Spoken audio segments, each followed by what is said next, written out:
Welcome to another episode of Money Chronicles, live from the Fearless Investing Summit. I'm Johnny Sandquist. And I'm Torie Happe. And our guest right now is Domenick D'Andrea from Dandarah Wealth Management, co-founder, financial advisor, all the things. You just run it. Thank you. That's what's going on, right? Yes. Yeah, thanks for being here, man.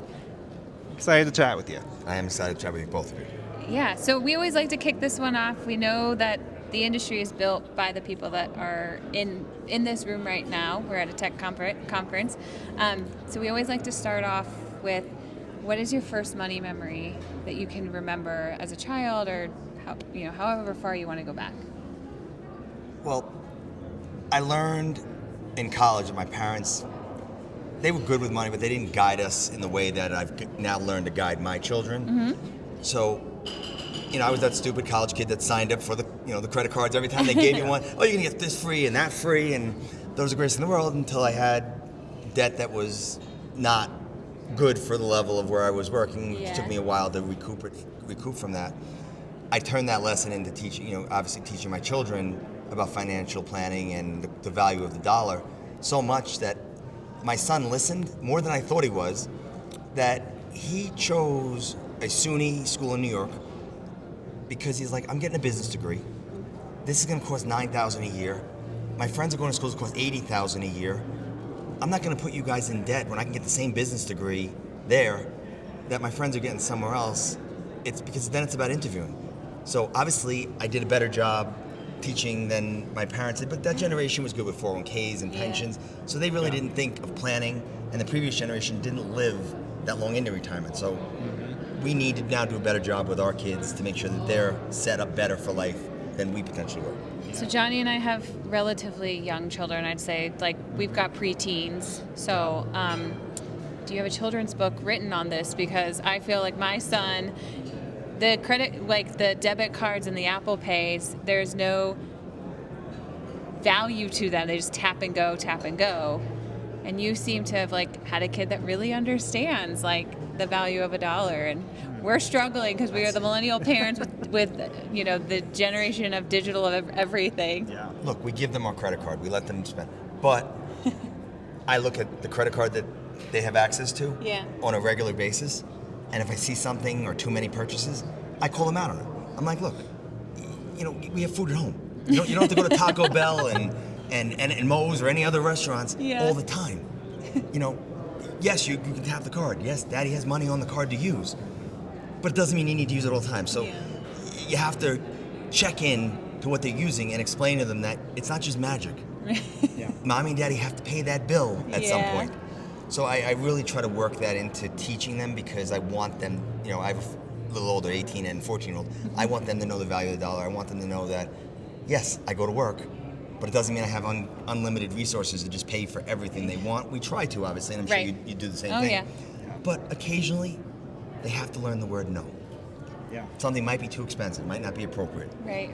Or it might be saving so we can have a better experience. Yeah. Like they just landed in LA, which all my traveling, I was able to use points because I'm teaching them how to get points. So I flew them to LA on points. I'm going to a conference next week. I'm leaving here going to LA, and we're going to do Disneyland. I'm like, look, we can do Disneyland because I can spend that money because I didn't have to pay for your flight. Right. Yeah. And then they're going to fly home because my conference starts on Monday. Yeah. So what did you change in teaching your kids as they grew up from how your parents taught you, or maybe didn't teach you? Was it about the budgeting, or we have this conversation a lot about allowance and being you're not chunking into these buckets, right? How'd you approach it through their lives to get them to this point? I'll give the credit to my wife. Great question. She found Greenlight, so we started them on She started them on Greenlight. Yep. And she'd load the money on the account. Mm-hmm. So if they had $20 to go spend, they knew they had $20 to go spend. So they couldn't say, okay, I want to buy this $100 item because Greenlight wouldn't work. And if they wanted more, they had to call us and say, Mommy, Daddy, I need to buy this makeup or this shirt or whatever it might be, and I need a little more. So we're able to say, well, do you really need it? Mm-hmm. Before we added the money, so they weren't able to just do it. So they've learned that they have to know when they can spend and when they have to ask for it. My son, he loves F1 and he loves Audi, and they had a drop today. I don't know if he got it or not, but he called me. But he called me yesterday and they had a drop for a sweatshirt and a T-shirt. But he asked me, I said, sure, because he asked me. He had the respect. He didn't just put my card in and hope to win. Yeah. Yeah. We are huge You don't wanna proponents see it. of Greenlight. My son is set up on Greenlight. I know Johnny has had his kids set up on Greenlight too. I think it teaches them the value of $1, but it also teaches them this investment side of it, because you can bucket it out. You can do their chore charts on it, and it pays them. And my son really, really thinks it's cool that he has a debit card. Oh, my kids did too. Yeah, it's very, and he got to design a it little bit and of a stuff. status symbol at that age, right? I know, it's a status They didn't symbol. understand why their friends didn't have it. Yes. So my daughter's a competitive dancer, so when we go to dance competitions, we taught her. She knows she can go order food. Yep. Because we put the credit card on the hotel card. Yeah. But she also knows not to do anything. Not to spend more. Don't go to the hotel shop and go crazy without talking to us. Yeah. So speaking of technology and moving our industry forward, we are at the Fearless Investing Conference. I would love to hear your take on what has been the most eye-opening thing that you've seen at the conference so far. Oh, the new AI stuff that they have. Oh my God, I can't wait for my broker dealer to approve it.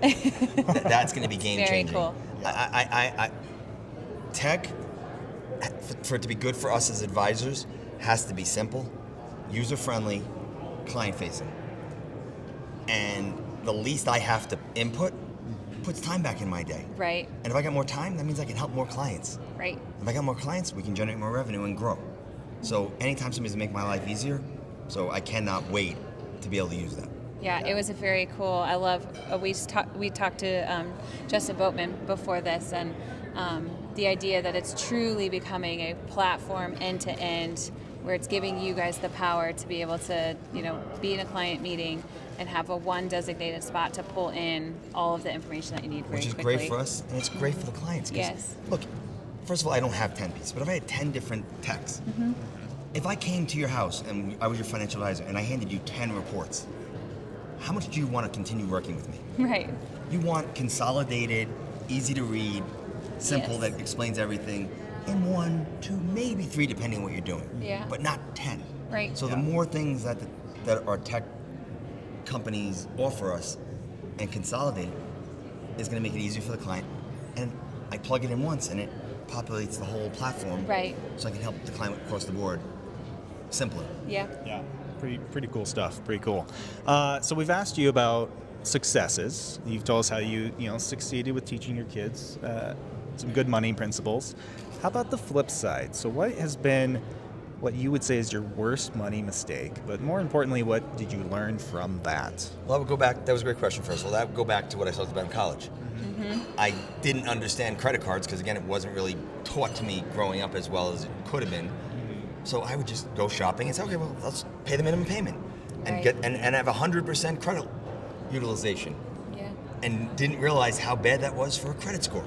Yeah. I know that now, and my credit score's very good, and my credit card usage is very small. Changed around a bit. But Yeah. it took that lesson. But it also, by having that lesson, it made me teach my kids. You want to get credit. So my son did get a credit card when he went to college, but he got a small limit, and I told him, look, you want to put on what you spend. Use it like a debit card.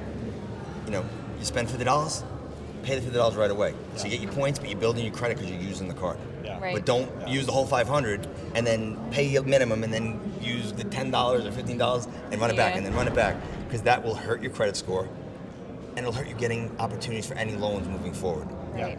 Yeah. Were you like the classic story of walking down the concourse, just signing up for every card at every table? Yes. Like freshman welcome Yes. week? Yeah. Yes, I was. I will admit that 100%. Look, we got to learn from our mistakes. Absolutely. And I love sharing with your audience, because I hope that somebody is listening to this and saying, I got to tell my freshmen not to do stuff like that.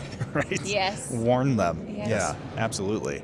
All right. So you didn't start off great with money, but did you want to be in the financial services profession, or how did you land where you are now? Take us through the journey a little. I've always loved numbers and money. Okay. My degree I have a bachelor's in business and economics with a double minor in marketing and finance. I came out of college and interviewed with 14 firms in the industry. I picked the one I picked, and the reason I picked it was, of the firms, it was the most holistic.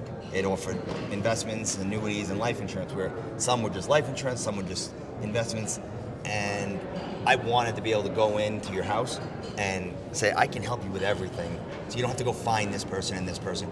Or I'm not forced to sell the wrong product to make a sale. Right. So I want to be able to offer whatever I can. So that's the reason I picked that firm. And I've been in the industry for 31 years, and I don't have a day I look back and say, oh my God, why did I make that decision? Yeah. It's actually so unusual for somebody to have that vision right away. Like, almost nobody we talk to has that type of story where they're like, yeah, I wanted to get right into it. Like they go through education or some other random places, work at a church and stuff, and then they meet somebody and land here. So that's a fascinating and different story. Thank you. Yep.